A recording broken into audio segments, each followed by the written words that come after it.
예, 구독자 여러분, 희망택시입니다. 예, 오늘은 카카오 모빌리티에 대해서 한번 방송하겠습니다.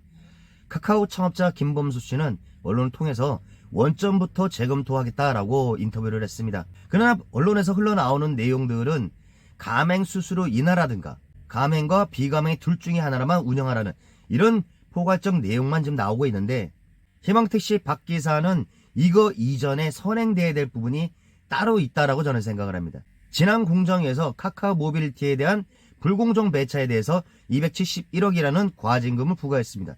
불공정 배차에 대한 부분은 인정을 하고 과징금 271억을 일단은 납부를 해야 될 것입니다.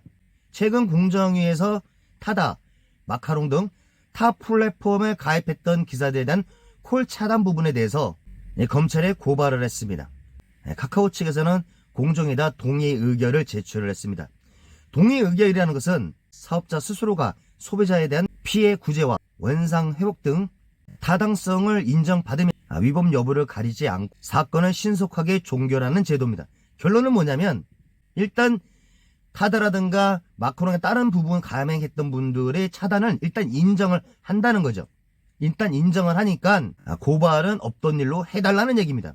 엄연히 피해를 본 분들이 있기 때문에 공정위에서는 콜 차단을 당했던 가맹 기사님들의 리스트를 받아서 피해 구제를 해주는 것이 먼저입니다. 본인들 스스로가 일단은 인정을 했기 때문에 가맹을 하든 비가맹, 이거는 차후의 문제고 피해를 입은 분에 대한 구제가 먼저라는 겁니다. 그리고 세 번째로 가맹에 대한 수수료 인하라든지 가맹과 비가맹 둘 중에 하나라 선택을 해야 된다는 얘기, 그 이후에 나와야 된다고 저는 생각을 합니다.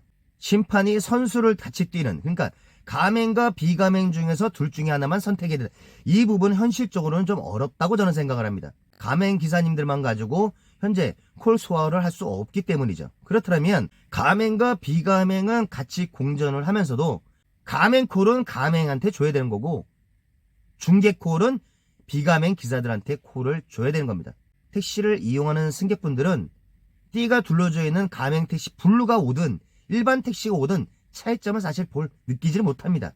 일반 승객분들이 카카오를 불렀는데 띠가 두르지 않은 일반 왜 중개형 택시가 오냐고 얘기하시는 부분을 저는 들어본 적이 없습니다. 택시를 이용하는 승객분들은 띠가 둘러져 있는 블루든 중개형 택시든 관심이 없다는 겁니다. 카카오 본인 스스로가 본인들의 가치를 더 올려야 된다는 얘기입니다. 항상 안전운행 하시고요. 다음에 새로운 영상으로 찾아뵙겠습니다. 감사합니다.